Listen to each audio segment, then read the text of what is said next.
اور جہنم میں الٹے پھینکے جائیں گے۔ فَأُمُّهُ حَاوِيَةٌ وَمَا أَدْرَاكَ مَا هِيَ، آپ کو کیا معلوم کہ وہ حاویہ کیا ہے؟ نار حامیہ، گرم آگ ہے، گرم آگ۔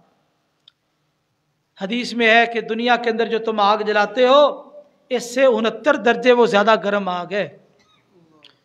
اللہ تعالیٰ ہمیں محفوظ فرمائے۔ اللہ تعالیٰ قیامت والے دن ہمارے نیکیوں والا جو پلڑا ہے اس کو بھاری فرما دے، اور اللہ تعالیٰ ہماری نجات کا سامان بنا دے۔ اللہ ہمارے اندر اخلاص پیدا فرما دے۔ اللہ کتاب و سنت کا پیروکار بنا دے۔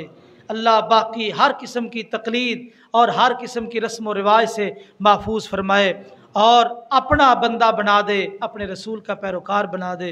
اقول قولی ھذا واستغفر اللہ لی ولکم ولسائر المسلمین والمسلمات۔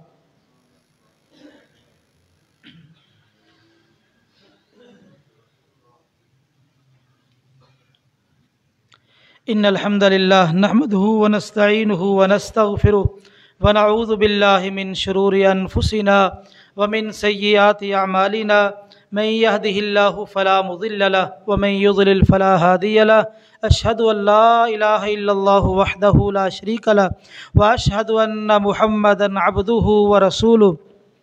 یا ایہا الذین آمنوا اتقوا اللہ حق تقاته ولا تموتن الا وانتم مسلمون۔ یا ایہا الناس اتقوا ربکم الذی خلقکم من نفس واحدہ وخلق منها زوجها وبث منهما رجالا كثيرا ونساء واتقوا الله الذي تساءلون به والأرحام إن الله كان عليكم رقيبا۔ يا أيها الذين آمنوا اتقوا الله وقولوا قولا سديدا يصلح لكم أعمالكم ويغفر لكم ذنوبكم ومن يطع الله ورسوله فقد فاز فوزا عظيما۔ أما بعد فإن خير الحديث كتاب الله وخير الهدي هدي محمد صلى الله عليه وآله وسلم وشر الأمور محدثاتها وكل محدثة بدعة وكل بدعة ضلالة وكل ضلالة في النار۔ ڈاکٹر الیاس میر محمدی ہمارے گرین ٹاؤن میں رہتے تھے، کل وہ اللہ تعالیٰ کو پیارے ہو گئے۔ عصر کے بعد ان کا جنازہ تھا۔ سارے احباب سے درخواست ہے کہ ان کی مغفرت کے لیے ضرور دعا کریں۔ اللہ تعالیٰ ان کی غلطیاں معاف فرمائے، نیکیاں قبول فرمائے، اور ان کی قبر کو جنت کا باغیچہ بنائے۔ میرا ایک شاگرد ہے، اس کا روڈ ایکسیڈنٹ ہوا ہے، ٹانگ 2 جگہ سے ٹوٹ گئی ہے، اس کے لیے بھی دعا کر، اللہ تعالیٰ اس کو شفائے کاملہ عاجلہ